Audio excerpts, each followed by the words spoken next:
So we all have history, and none of us are consciously aware of what we haven't processed from our past. We're more like icebergs than we realize.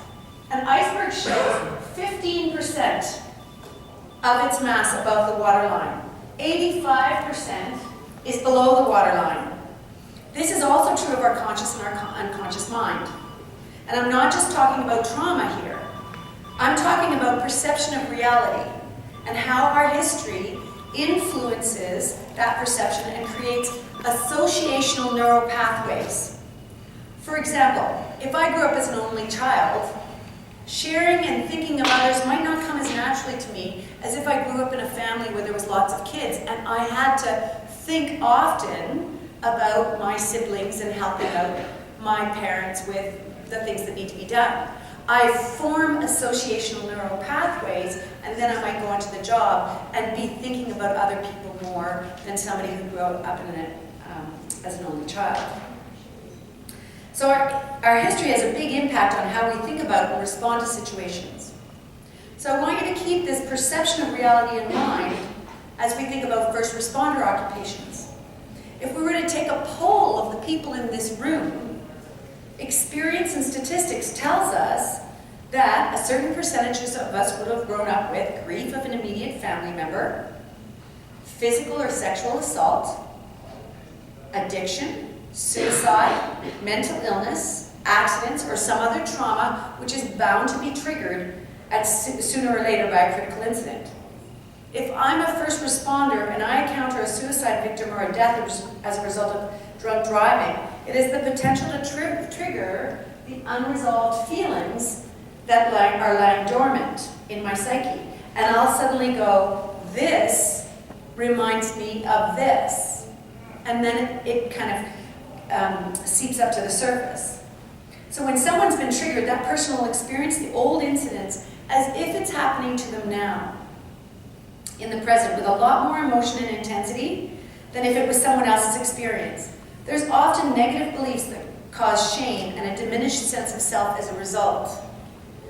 I like what Detective Inspector Chris Nicholas said, who investigated the Colonel Williams case. He spoke at TEMA 2 years ago, and he said, some people have a thin line, and some people have a thick line, but we all have a line.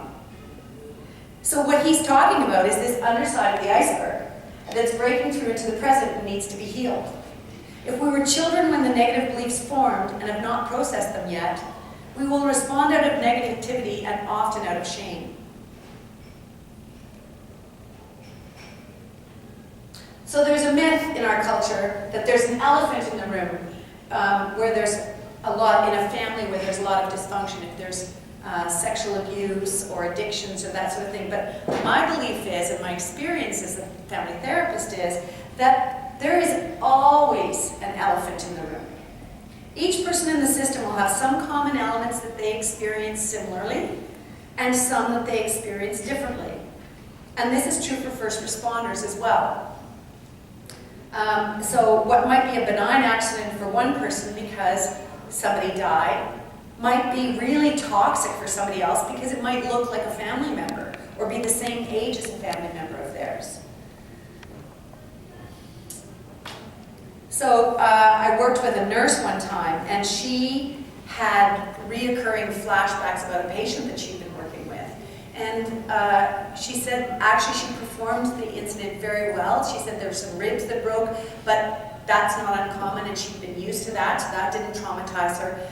The man died, but she got traumatized because when she walked out of the room, she saw her relatives. And she hadn't realized at the time that she'd been working on somebody who was a relative. And then I had to normalize it for her and say, like, you're in your left brain. You're not actually thinking of it as a person who has relatives and that sort of thing.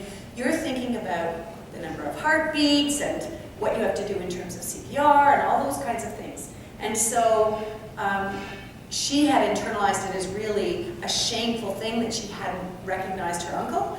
And when she realized, when she got that normalized, then the shame was able to pass, and she was able to go back to work and proceed just fine.